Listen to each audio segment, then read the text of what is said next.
Good day, brothers and sisters. Wisdom at Dawn, episode 319. Eliminating Delusions and Crossing Samsara, a Limited Understanding. Master asked, how can we integrate the Dharma and daily living? How can it manifest in our daily actions? As we learn the Dharma and engage in spiritual practice, will we naturally integrate the teachings into our daily lives?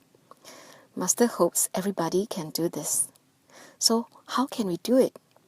This is how Master says. First, by realizing that life is impermanent and ever-changing.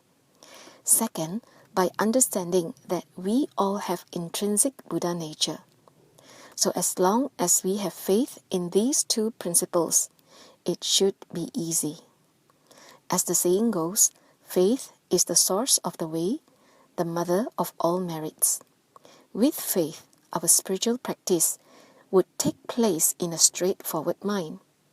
With a straightforward mind, we can be single-mindedly focused on our mission to walk the great Bodhi path until the ultimate state of Buddhahood. Most importantly, we must take good care of every thought that arises.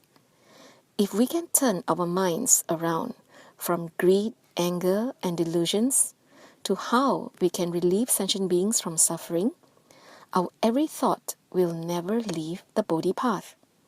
Master says, gathering people's love for the suffering ones is cultivating blessings and wisdom.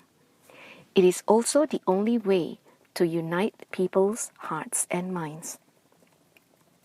Before the Buddha crossed into extinction over 2,000 years ago, he said that when he leaves, there will be no Buddhas in the world to expound the wondrous Dharma.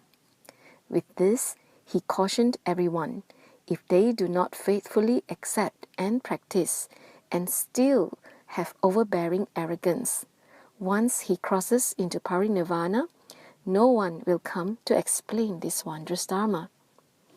So what does crossing into extinction means? For those who hear this every day, they know it means nirvana. Nirvana is also called extinction. But extinction of what?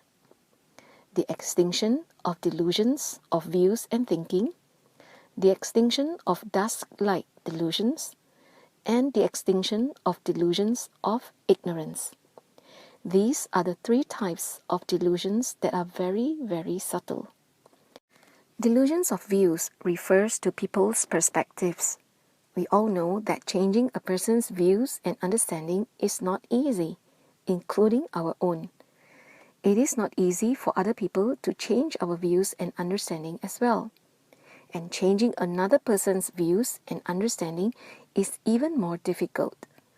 When we deviate in our perspective, our minds will give rise to greed, anger, ignorance, arrogance, and doubt. And these all come from our views and thinking.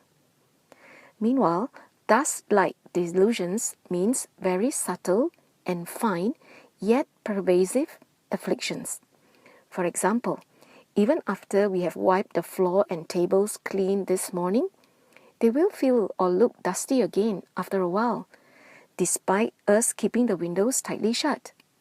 So how did the dust get in? These dust-like and very subtle afflictions makes our spiritual practice difficult and obstructed. Thus, we must learn to quickly eliminate them in order to cross the two samsara, which are fragmentary samsara and transformational samsara. Fragmentary samsara refers to the coarse appearances of birth, aging, sickness, and death led by karmic causes and conditions. Meanwhile, transformational samsara refers to our thoughts, perspectives, and delusions of views and thinking. Only the Buddhas have crossed into extinction of both types of samsara. Bodhisattvas still have dust-like afflictions, while hearers and solitary realizers are afraid to go through fragmentary samsara again. Thus, they focus on self-cultivation and not creating any affinities with sentient beings. Only when we have completely purified our minds and ended transformational samsara can we come and go into the world with ease like the Buddhas. As long as we all put the Dharma into practice, the Buddha's Dharmakaya or Dharma body will be alive.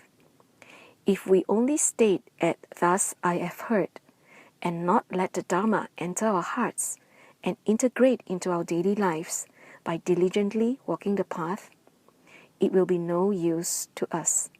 So therefore, be mindful always. 感恩 for listening in. May we all achieve enlightenment for the benefit of sentient beings.